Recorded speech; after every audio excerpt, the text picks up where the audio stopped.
اس کا 15واں باب اور اس کی پہلی آیت سے لے کر اس کی 18ویں آیت کے آخر تک خداوند کے کلام میں سے تلاوت کی جائے گی۔ پاک کلام میں لکھا ہے، ان باتوں کے بعد خداوند کا کلام رویا میں ابرام پر نازل ہوا اور اس نے فرمایا، اے ابرام تو مت ڈر، میں تیری سپر اور تیرا بہت بڑا اجر ہوں۔ ابرام نے کہا، اے خداوند خدا تو مجھے کیا دے گا، کیونکہ میں تو بے اولاد جاتا ہوں اور میرے گھر کا مختار دمشقی علیزر ہے۔ پھر ابرام نے کہا، دیکھ تو نے مجھے کوئی اولاد نہیں دی اور دیکھ میرا خانہ زاد میرا وارث ہوگا۔ تب خداوند کا کلام اس پر نازل ہوا اور اس نے فرمایا، یہ تیرا وارث نہ ہوگا بلکہ وہ جو تیرے صلب سے پیدا ہوگا وہی تیرا وارث ہوگا۔ اور وہ اس کو باہر لے گیا اور کہا کہ اب آسمان کی طرف نگاہ کر اور اگر تو ستاروں کو گن سکتا ہے تو گن۔ اور اس سے کہا، تیری اولاد ایسی ہی ہوگی۔ اور وہ خداوند پر ایمان آیا اور اسے اس نے اس کے حق میں راست بازی شمار کیا۔ اور اس نے اس سے کہا، میں خداوند ہوں جو تجھے کسدیوں کے اور سے نکال آیا کہ تجھ کو یہ ملک میراث میں دوں۔ اور اس نے کہا، اے خداوند خدا میں کیوں کر جانوں کہ میں اس کا وارث ہوں گا؟ اس نے اس سے کہا کہ میرے لیے 3 برس کی ایک بچیا اور 3 برس کی ایک بکری اور 3 برس کا ایک مینڈا اور ایک قمری اور ایک کبوتر کا بچہ لے۔ اس نے ان سبوں کو لیا اور ان کو بیچ سے 2 ٹکڑے کیا اور ہر ٹکڑے کو اس کے ساتھ کہ دوسرے ٹکڑے کے مقابل رکھا، مگر پرندوں کے ٹکڑے نہ کیے۔ تب شکاری پرندے ان ٹکڑوں پر جھپٹنے لگے پر ابرام ان کو ہانکتا رہا۔ سورج ڈوبتے وقت ابرام پر گہری نیند غالب ہوئی اور دیکھو ایک بڑی ہولناک تاریکی اس پر چھا گئی۔ اور اس نے ابرام سے کہا، یقین جان کہ تیری نسل کے لوگ ایسے ملک میں جو ان کا نہیں پردیسی ہوں گے اور وہاں کے لوگوں کی غلامی کریں گے، اور وہ 400 برس تک ان کو دکھ دیں گے، لیکن میں اس قوم کی عدالت کروں گا جس کی وہ غلامی کریں گے، اور بعد میں وہ بڑی دولت لے کر وہاں سے نکل آئیں گے، اور تو صحیح سلامت اپنے باپ دادا سے جا ملے گا اور نہایت پیری میں دفن ہوگا، اور وہ 4تھی پشت میں یہاں لوٹ آئیں گے، کیونکہ اموریوں کے گناہ اب تک پورے نہیں ہوئے۔ اور جب سورج ڈوبا اور اندھیرا چھا گیا تو ایک تنور جس میں سے دھواں اڑتا تھا دکھائی دیا، اور ایک جلتی مشعل ان ٹکڑوں کے بیچ میں سے ہو کر گزری۔ اسی روز خداوند نے ابرام سے عہد کیا اور فرمایا کہ یہ ملک دریائے مصر سے لے کر اس بڑے دریا یعنی دریائے فرات تک خداوند کے پاک کلام کا پڑھا اور سنا جانا ہم سبوں کے لیے برکت کا باعث ٹھہرے، آمین۔ میرے عزیزو، ہم نے ابراہیم کی زندگی کے متعلق جو پیغام سنا اور اس پیغام کے پہلے حصہ میں ہم نے 3 باتوں پر غور کیا۔ پہلی بات جو ہم نے خداوند کے کلام میں سے سیکھی تھی وہ یہ کہ جس بلاوے میں خداوند نے ابراہیم کو بلایا وہ بلاوا عظیم بلاوا۔ دوسری بات، وہ فیصلہ جو ابراہیم نے اپنی زندگی کے لیے کیا وہ فیصلہ عظیم فیصلہ تھا۔ اور تیسری بات یہ کہ ابراہیم جب وہ اپنے بھتیجے لوط کو بچانے کے لیے جب اسے لوگ غلام بنا کر لے گئے تھے اور اس کے مال متاع کو لوٹ کر لے گئے تھے، جب ابراہیم وہاں پر پہنچا تو اس نے ایک عظیم بچاؤ کیا۔ تیسری بات جو ہم نے سیکھی تھی وہ یہ کہ ابراہیم نے ایک عظیم بچاؤ کیا، اور اسی بچاؤ میں وہ ملک صدق سالم کے بادشاہ کے سامنے جب آیا تو اس نے اسے اپنی تمام چیزوں کا 10واں حصہ دیا، اور اس وسیلہ سے ابراہیم محفوظ رہا۔ آج ہم 4 باتیں خدا کے کلام میں سے سیکھیں گے یاد رکھیں کہ جب کوئی شخص خداوند کے ساتھ اپنی زندگی بسر کرتا ہے، سوائے خداوند یسوع مسیح جو ایک کامل خدا اور کامل انسان بھی تھا، ایک انسان ہوتے ہوئے اس کی زندگی میں کوئی غلطی، کوئی گناہ موجود نہیں تھا، لیکن بائبل کے اندر پیدائش کی کتاب سے لے کر مکاشفہ کی کتاب تک جتنے بھی انسان ایماندار ہمیں نظر آتے ہیں، ہمیں ان کی زندگیوں میں غلطی اور گناہ نظر آتے ہیں۔ آج اس بات پر ہم غور کریں گے ان آیات کے تناسب میں، وہ یہ ہے کہ جب پیدائش کی کتاب اور اس کے 15ویں باب میں ابراہیم پریشان تھا، اور وہ اس بات کے لیے پریشان تھا کہ میرے پاس اولاد نہیں۔ خداوند نے وعدہ کیا تھا، جب ہم پیدائش کی کتاب میں اس جگہ پر جہاں پر خداوند اسے اس کے باپ کے گھر میں سے نکال لایا تھا، اور پیدائش کی کتاب اس کے 11ویں اور 12ویں باب کے اندر دیکھتے ہیں کہ خداوند نے یہ وعدہ کیا تھا کہ میں تجھے ایک بڑی قوم بناؤں۔ اس وقت جب 15ویں باب کے اندر دیکھتے ہیں تو ابراہیم اس بات کے لیے پریشان ہے کہ قوم بنانے کا وعدہ، بڑا خاندان یا قبیلہ دینے کا وعدہ کہاں پر ہے؟ اے خداوند، میرے پاس تو اولاد ہی نہیں۔ اور وہ یہ گلہ کرتا ہے، وہ یہ شکوہ کرتا ہے کہ میرے گھر کا جو نوکر ہے، جو میرے گھر کا نوکروں میں سب سے اعلیٰ درجے پر نوکر ہے، میں تو مرنے والا ہوں، میں تو مر جاؤں گا، وہ میرے گھر کا مختار ہوگا کیونکہ میرے پاس تو اولاد ہی نہیں ہے۔ لیکن خداوند نے اس سے وعدہ کیا، اور پھر خداوند نے وعدہ اس طرح کیا کہ اسے کچھ دکھایا، اور کلام میں لکھا ہے کہ خداوند اس کو باہر لے گیا 5ویں آیت میں، اور کہا کہ اب آسمان کی طرف نگاہ کر، اور اگر تو ستاروں کو گن سکتا ہے، کیا کر سکتا ہے؟ ستاروں کو گن سکتا ہے، تو لکھا ہے کہ تم کو گن لے، اور اس سے کہا کہ تیری اولاد ایسی ہی ہوگی۔ تیری اولاد کیسی ہوگی؟ ایسی ہی ہوگی، یعنی اتنی زیادہ ہوگی کہ انہیں کوئی گن نہیں سکے گا، انہیں کوئی گن نہیں سکے گا، تیری اولاد ایسی ہی ہوگی۔ اور پھر کلام میں لکھا ہے کہ تب وہ اور زیادہ خداوند پر ایمان لایا، اور اس نے اس کے حق میں خدا نے یہ بات کہ جب وہ اس بات کو دیکھ کر ایمان لایا تو خداوند نے یہ بات اس کے حق میں راست بازی کے طور پر کہی۔ لیکن پیدائش کی کتاب اور اس کے 16ویں باب کے اندر ہمیں حالات کچھ مختلف نظر آتے ہیں جو کہ ابراہیم کی ایک عظیم غلطی ہے۔ آج ہم اس پر بھی غور کریں گے۔ لیکن لکھا ہے کہ خداوند نے جو 13ویں آیت ہے کہ خداوند اس سے کہتا ہے کہ تیرے لوگ وہ ایک ملک میں جائیں گے، وہ وہاں پر پردیسی ہوں گے، اور وہ 400 برس تک وہاں پر دکھ اٹھائیں گے۔ لیکن لکھا ہے کہ خداوند کہتا ہے کہ میں ان کی عدالت کروں گا، اور وہ غلامی میں سے ان کو نکال لے گا۔ خداوند کا یہ وعدہ تھا، اور لکھا ہے کہ وہ بڑی دولت لے کر وہاں سے نکلیں گے۔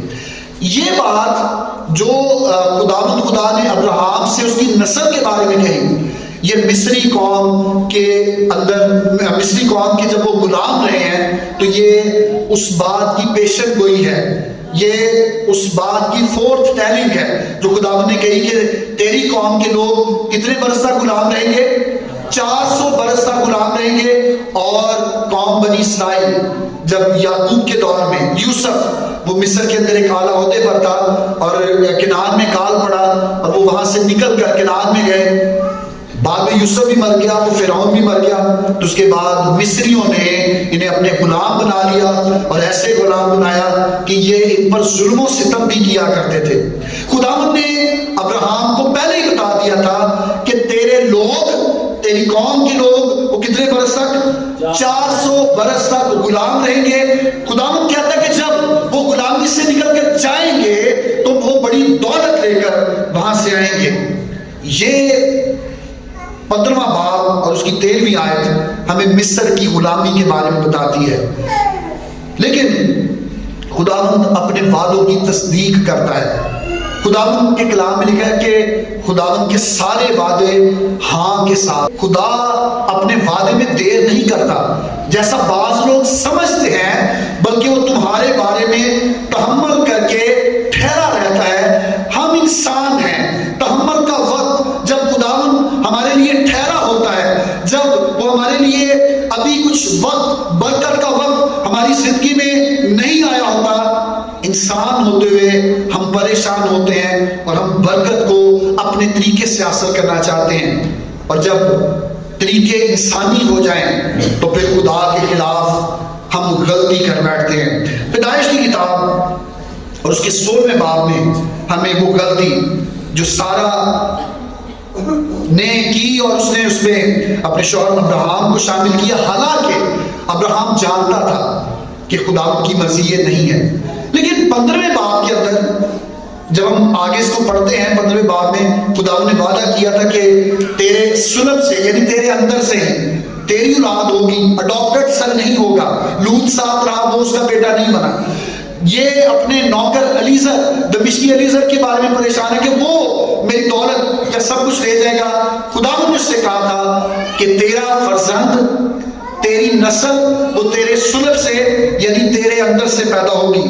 لیکن سارا نے اس پلان کے اندر ایک نیا پلان، ایک نیا منصوبہ ڈال دیا، اور وہ کیا تھا؟ پیدائش کی کتاب اس کے 16ویں باب میں لکھا ہے، اور ابراہم کی بیوی ساری کے کوئی اولاد نہ ہوئی، اور ایک مصری لونڈی تھی جس کا نام ہاجرہ تھا۔ غالباً یہ کہا جاتا ہے کہ جب خدا کا بندہ ابراہم وہ مصر میں گیا تھا کنعان سے بھاگ کر کال کے مارے، اور اس نے اپنی بیوی کو اپنی بہن کہہ دیا تھا، اور فرعون کو جب پتا چلا اس نے اس سے معافی بھی مانگی اور اس کی بیوی اس کو واپس بھی کر دی، اور اس کے ساتھ کہا جاتا ہے کہ اس نے مصر کے اندر سے ایک لڑکی سارا کے لیے، اس کی خدمت کے لیے دے دی تھی، تو یہ مصری لونڈی جو ہاجرہ تھی یہ وہیں سے تھی۔ اور لکھا ساری نے ابراہم سے کہا، دیکھ خدا نے مجھے تو اولاد سے محروم رکھا ہے، سو تو میری لونڈی کے پاس جا، شاید اس سے میرا گھر آباد ہو۔ اور ابراہم نے ساری کی بات مانی۔ ابراہم نے کیا کی؟ ساری کی بات مانی۔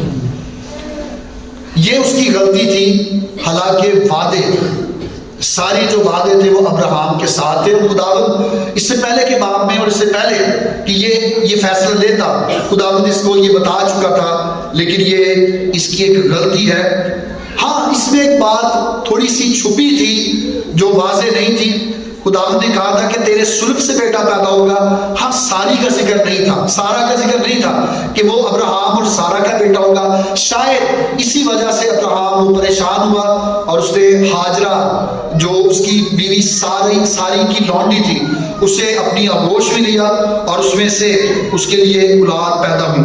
ابھی تک کوئی وعدہ واضح طور پر نظر نہیں آ رہا تھا، اور شاید یہی وجہ ہے کہ ابراہم نے ساری کی تجویز جو نسل کو بڑھانے کے لیے تھی اسے جلد مان لیا، اور یہ کام کرنے کے باعث وہ گھر جو خوشیوں کا گھر تھا وہ اختلاف کا گھر بن گیا۔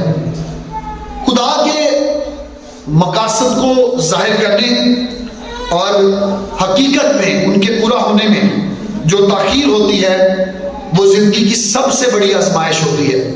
جب خداوند اپنے وعدوں کو پورا کرنے میں بھی لیٹ ہوتا ہے، لیٹ کر رہا ہوتا ہے، تاخیر کر رہا ہوتا ہے، تو یہ تاخیر ہمیشہ ہی آزمائش کے لیے ایک بڑا کڑا وقت ہوتا ہے۔ لیکن ہمیں محتاط رہنا ہے کہ کہیں ہم جلدی میں، جلد بازی میں خدا کے منصوبوں کو خراب نہ کر دیں۔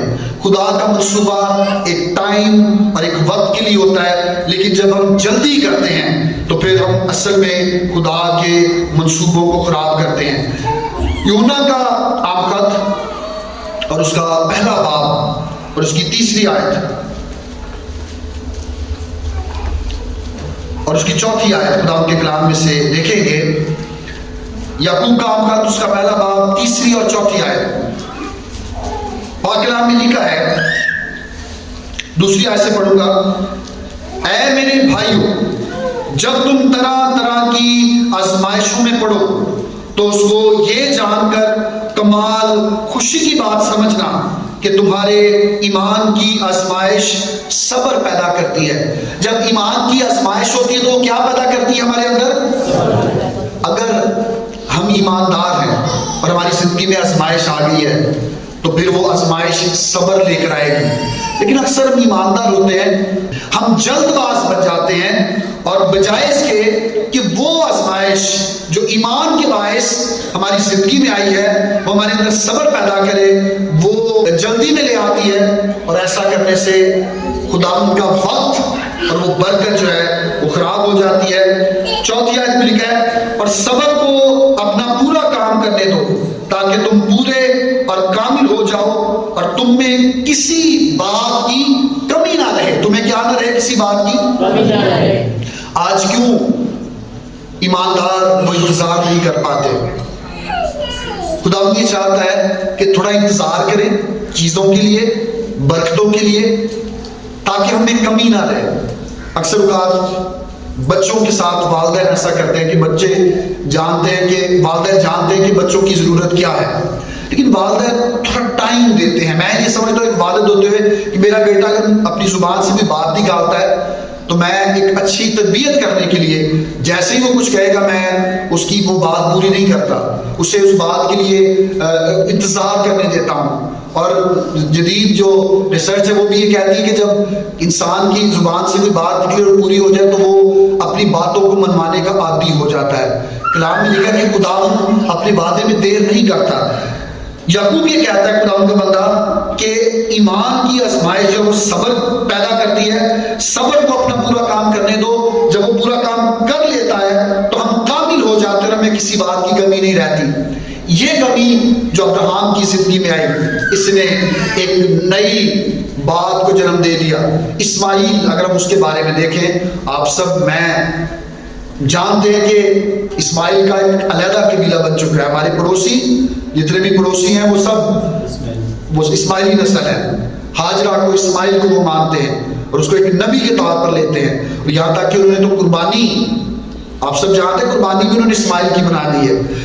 ہماری جلد بازی اکثر اوقات یہ ہمارے لیے غلطی کا سبب ہو سکتی ہے، اسی لیے ہمیں خدا کے وعدوں کو پورا کروانے میں یا ان کے پورا ہونے میں اگر تاخیر ہے تو ہمیں جلد بازی نہیں کرنی، کیونکہ یہ ہمارے لیے ایک بڑی غلطی کو پیدا کر سکتی ہے۔ جب ہم پیدائش کی کتاب اس کے 16ویں باب میں جاتے ہیں تو لکھا ہے کہ جیسے ہی وہ ابراہیم کی آغوش میں گئی، خدا نے اس پر کرم کر دیا، وہ حاملہ ہو گئی، تو ساتھ ہی لکھا ہے کلام میں 16ویں باب میں کہ وہ اپنی بیوی کو حقیر جاننا شروع ہو گئی۔ کون تھی اس کی بیوی؟ مالک کون تھی اس کی؟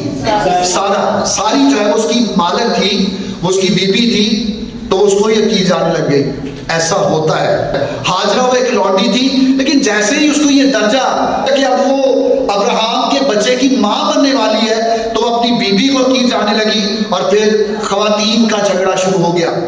سارہ نے یہ کہا کہ اس کو باہر نکال دے، اس کو یہاں سے کیا کر دے؟ باہر نکال دے۔ لکھا کہ ابھی تک برکت، ابھی تک اسماعیل پیدا نہیں ہوا، لیکن چونکہ جو پیدا ہونے والا تھا وہ کس کا بچہ تھا؟ ہاجرہ کا، جو ابراہیم سے پیدا ہو رہا تھا۔ چونکہ ابراہیم غلطی تو کر بیٹھا تھا بیوی کی بات مان کر، لیکن خدا نے ہاجرہ کے ساتھ ناانصافی نہیں کی۔ لکھا ہے 16ویں باب میں، پیدائش کی کتاب اس کے 16ویں باب میں لکھا ہے اور اس کی 10ویں آیت میں کہ یہ وہاں سے بھاگ گئی، کہ لکھا ہے کہ 9ویں آیت میں خداوند کے فرشتے نے اس سے کہا تو اپنی بیوی کے پاس لوٹ جا اور اپنے کو اس کے قبضے میں کر دے۔ کیا کر دے؟ اس کے قبضے میں کر دے۔ اس کو پتا تھا کہ بچہ پیدا ہونے والا ہے، ابراہیم میں جتنے بھی جاؤں گی وہ میرے پیچھے آئے گا، لیکن بیوی کو وہ بیوی نہیں، اپنی مالک نہیں، بلکہ وہ برابر کی مالک بن بیٹھی تھی۔ سارہ نے اس کو گھر سے بھگا دیا، وہ ڈر کے مارے بھاگ گئی، لیکن خدا کے فرشتے نے اس کو دکھائی دے کر کہا کہ تو اپنی بیوی کے پاس لوٹ جا، اور جیسے تو پہلے اس کی لونڈی تھی ویسے ہی اپنے آپ کو اس کے قبضے میں کر دے۔ اور خدا کے فرشتے نے اس سے کہا کہ میں تیری اولاد کو بڑھاؤں گا۔ کیا کروں گا؟ تیری اولاد کو بڑھاؤں گا، یہاں تک کہ کثرت کے سبب سے گنے بھی نہیں جائیں گے، ان کا شمار نہیں ہوگا۔ آپ دنیا کے جس بھی حصے میں چلے جائیں، آج بھی مسیحوں کی تعداد دنیا میں سب سے زیادہ ہے، لیکن اس کے بعد جو سب سے بڑا مذہب ہے، سب سے زیادہ تعداد ہے، وہ ہمارے پڑوسیوں کی ہی ہے۔ خدا نے ہاجرہ کے ساتھ وعدہ کیا تھا۔ اکثر اوقات ہماری غلطیاں وہ دوسروں کے لیے برکت کا باعث بن جاتی ہیں۔ اکثر اوقات ہماری غلطیاں وہ دوسروں کے لیے کسی نئے راستے کے کھلنے کا باعث بن جاتی ہیں۔ یہاں پر جو غلطی ساری نے اور ابراہیم نے کی اور وہ اس بات کے لیے ایگری ہوئے، راضی ہوئے، وہ ایک نئی قوم جو اب ان کے بالکل برابر کھڑی ہے۔ اگر آج کل آپ خبریں دیکھ رہے ہیں، اگر آپ آج کل کی خبروں سے اس وقت اپڈیٹ ہو رہے ہیں تو آپ کو پتہ چلا ہوگا کہ اس وقت یہ دونوں آمنے سامنے کھڑے ہیں۔ ساری دنیا کی نظریں اس قوم اور اس قوم کی جانب لگی ہے کہ پتہ نہیں اس نے کچھ کر دینا ہے، یہ اس نے کچھ کر دینا ہے، لیکن یہ ایک بڑی غلطی تھی، اور یہ غلطی اصل میں برکت کو اپنی طریقے سے جلدی حاصل کرنے کے لیے ہوئی، اور اسی باعث یہ سب کچھ آج دنیا میں ہو رہا ہے۔ لیکن خداوند وہ بے انصافی نہیں کرتا بلکہ انصاف کرتا ہے۔ لکھا ہے کہ اس نے کہا کہ تو حاملہ ہے اور تیرے بیٹا ہوگا، اس کا نام اسماعیل رکھنا۔ کیا رکھنا؟ اسماعیل۔ اس لیے کہ خداوند نے تیرا دکھ سن لیا ہے۔ پہلے وہ ایک لونڈی ہے، اس کو بیوی بنا دیا اس کی مرضی کے بغیر، کیونکہ پرانے وقتوں میں لونڈیوں کی یا غلاموں کی کوئی حیثیت نہیں ہوتی تھی۔ جدھر مرضی اس کا آقا ان کو بھیج دے، جو مرضی ان سے کر لے۔ خدا نے اس کے آنسوں کو دیکھا اور پھر اس کو بیٹے کا وعدہ کیا اور کہا کہ اس کا نام اسماعیل ہوگا۔ اس کے اندر سے بھی 12 قبیلے پیدا ہوئے تھے۔ 7 وعدے ہیں اور میں ان کا ذکر آپ سے کرنا چاہوں گا۔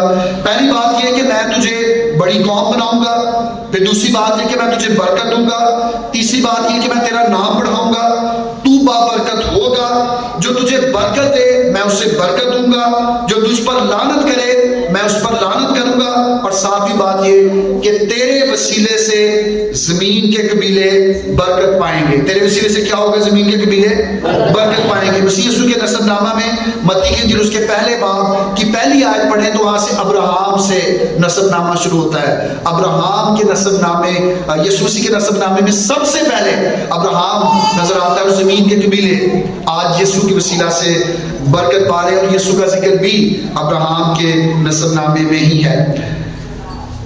پانچویں بات جو اس پیغام میں ہے وہ یہ کہ خداوند ایک عظیم تبدیلی پیدا کرتا ہے۔ خداوند کیا کرتا ہے؟ ایک عظیم تبدیلی پیدا کرتا ہے۔ میں اس حوالے کی جانب، پورے حوالے کی جانب نہیں جاؤں گا، آپ اس سے واقف ہوں گے کہ جب پیدائش کی کتاب اس کے 18ویں باب کی پہلی 15 آیات میں کیسے خداوند ممرے کے بلوتوں میں ابراہیم کو نظر آیا، اور وہ گرمی کے وقت اپنے خیمے کے دروازے پر بیٹھا تھا، اور 3 مہمان اس کے پاس آئے اور ابراہیم نے ان کے پاؤں دھوئے، ان کے لیے اس نے درخت کے نیچے آرام کرنے کا بندوبست کیا، اور اس نے اپنے گھر میں آواز دے کر کہا کہ یہ جو اجنبی آئے ہیں ان کے لیے کھانے کا انتظام کیا جائے۔ لیکن جو بڑی تبدیلی ہمیں یہاں پر ملتی ہے خدا ان کے کلام میں وہ یہ ہے 18ویں باب کے اندر کہ ابراہیم نے اس وقت میں جب وہ جانتا نہیں تھا اس نے ان کی خدمت کی، اس نے ان کے لیے موٹا تازہ بچڑا، جوان بچڑا جو ہے اسے ذبح کروایا، تیار کروایا۔ جب انہوں نے کھانا کھایا تو پھر کلام میں لکھا ہے کہ انہوں نے یہ کہا کہ آئندہ موسم میں بہار کے وقت میں ہم یہاں پر آئیں گے اور اس وقت تیری بیوی ساری جو ہے اس کے بیٹا ہوگا۔ تو کلام میں لکھا ہے کہ ساری جو ہے وہ اندر جب سن رہی تھی اس بات کو تو اس بات سے ہنسی۔ یہ ایک بڑی تبدیلی تھی جو ساری کی زندگی میں آئی، وہ ہنسی۔ لیکن اس سے پہلے 17واں باب، پیدائش کی کتاب اس کا 17واں باب جب ہم دیکھتے ہیں تو لکھا ہے کہ یہ برکت جب ملی ابراہیم کو تو اس کی عمر 99 برس تھی۔ کتنی؟ 100 میں سے ایک کم ہے، 99 سال اس کی عمر تھی، اور ساری وہ 90 سال کی تھی۔ کتنے سال کی تھی؟ 90 سال۔ یہاں پر ایک زبردست تبدیلی، ایک عظیم تبدیلی جو آئی کہ خداوند نے اپنا ایک نیا نام ان کو دیا، اور 17ویں باب کے اندر اور اس کی پہلی آیت میں لکھا ہے جب ابراہیم 99 برس کا ہوا تب خداوند ابراہیم کو نظر آیا۔ دوبارہ پھر 15ویں باب میں بھی نظر آیا اور 17ویں باب میں بھی خداوند سے نظر آیا، اور لکھا ہے کہ خداوند نے کہا کہ میں خدائے قادر ہوں۔ کیا کہا؟ میں خدائے قادر ہوں۔ عبرانی میں سے کہتے ہیں ایل شدائی۔ ایل شدائی یہ خداوند کا لقب ہے۔ خداوند نے ایک نیا نام دیا کہ میں خدائے قادر ہوں۔ قادر کہتے ہیں قدرت والا، کہ میں خدا ہوں اور وہ خدا ہوں جو قدرت رکھتا ہے۔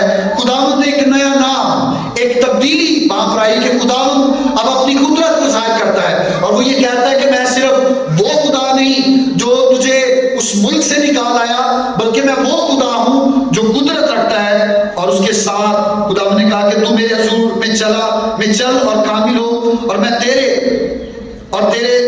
اپنے اور تیرے درمیان عہد باندھوں گا اور تجھے بہت زیادہ بڑھاؤں گا۔ تب ابراہیم سررگو ہو گیا، اور خدا اس سے ہم کلام ہو کر فرمایا کہ دیکھ میرا عہد تیرے ساتھ ہے اور تو بہت قوموں کا باپ ہوگا، اور تیرا نام پھر ابراہیم نہیں کہلائے گا بلکہ تیرا نام ابراہم ہوگا۔ پہلے کیا نام تھا؟ ابراہم۔ اور ابراہم کا کیا مطلب میں نے بتایا؟ باپ۔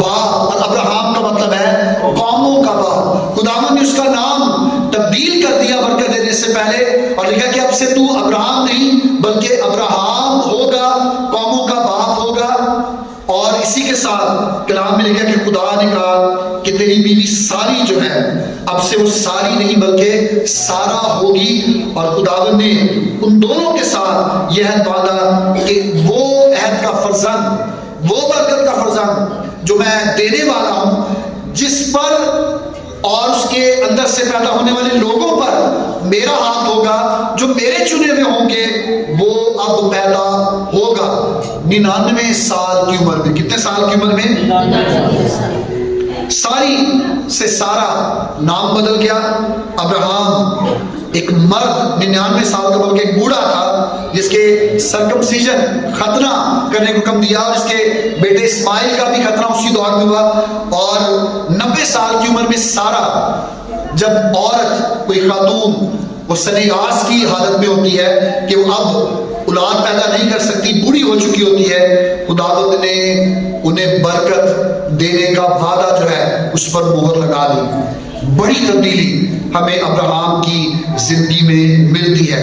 اسحاق نام بھی خداوند کلام میں بتاتا ہے کہ اسحاق اس کا نام رکھنا، اور لکھا ہے کہ خدا نے بتایا کہ وہ قادر مطلق ہے، وہ خدا قادر ہے، وہ قدرت رکھنے والا خدا ہے۔ میرے عزیزو، اکثر اوقات ہماری زندگیوں میں جب غلطیاں ہوتی ہیں تو بہت سارے لوگ غلطی کرنے کے بعد خدا کے حضور میں جاتے ہی نہیں، جھکتے ہی نہیں، غلطی کے لیے معافی نہیں مانگتے۔ یاد رکھیں کہ اگر ہم معافی مانگیں گے تو خداوند پھر سے ہمیں بحال کر سکتا ہے۔ پطرس کے خط میں لکھا ہے کہ خداوند ان لوگوں کو جو ایماندار ہیں انہیں سزا سے نکال لینا اور بد کرداروں کو عدالت کے دن تک سزا میں رکھنا جانتا ہے۔ اگر ہم ایماندار ہیں، غلطی قصور ہم سے ہو گیا تو اس بات کے لیے معافی مانگے۔ 17ویں باب میں لکھا ہے کہ جب ابراہم کو خدا دوبارہ نظر آیا تو وہ خدا کے حضور سرنگو ہو گیا۔ کیا ہو گیا؟ سجدے میں چلا گیا، اسے اپنے ماتھے کو نیچے لگا لیا۔ اور بہت سارے لوگ ہیں کہ انہیں کبھی سجدے میں جا کر دعا کرنے کا موقع ہی نہیں ملتا۔ اگر آپ سے غلطی گناہ قصور ہوا تو خدا کے حضور میں جھک جائیں، اپنے سر کو جھکا لیں۔ برکت جہاں پر رکی تھی، سلسلہ جہاں پر ٹوٹا تھا، سلسلہ وہیں سے شروع ہو جائے گا اور برکت میری اور آپ کی زندگی میں آ جائے گی۔ چھٹی اور آخری بات جس پر ہم غور کریں گے وہ یہ کہ ابراہم اس نے ایک عظیم شفاعت کی۔ ابراہم نے کیا کی؟ ایک عظیم شفاعت کی۔ جب اجنبی مہمان وہ ابراہم کے پاس آئے، پیدائش کی کتاب اس کا 18واں باب، اور جب ہم اس کی 20ویں آیت کو پڑھتے ہیں تو لکھا ہے تب وہ مرد وہاں سے اٹھے 16ویں آیت میں، اور انہوں نے سدوم کا رخ کیا۔ لیکن 20ویں آیت میں لکھا ہے پھر خداوند نے فرمایا چونکہ سدوم اور عمورہ کا شور بڑھ گیا ہے اور ان کا جرم نہایت سنگین ہو گیا ہے، اسی لیے میں اب جا کر دیکھوں گا کہ انہوں نے سراسر ویسا ہی کیا ہے جیسا شور میرے کان تک پہنچا ہے، اور اگر انہوں نے نہیں کیا تو میں معلوم کر لوں گا۔ خداوند ابراہم سے پھر ہم کلام ہوتا ہے اور وہ یہ کہتا ہے کہ سدوم اور عمورہ کا گناہ وہ میرے حضور میں پہنچا ہے۔ سدوم عمورہ میں کون شخص گیا تھا؟ کسی کو یاد ہے لوط نے کون سی جگہ چنی تھی اپنے لیے؟ ترائی کی جگہ۔ اور لکھا کہ خدا یہ کہتا ہے ابراہم سے، دیکھیں جب خدا کا کوئی دوست بن جاتا ہے تو خدا لوگوں کی باتیں ان سے کرتا ہے۔ اگر ہم خدا کے ساتھ محبت میں آ جاتے ہیں، رفاقت میں بڑھ جاتے ہیں، وہ دوسروں کے بارے میں باتیں ہم سے کرتا ہے اور ہمیں بتاتا ہے کہ میں اس شخص کے ساتھ ایسا کرنے والا ہوں۔ ابراہم سے خدا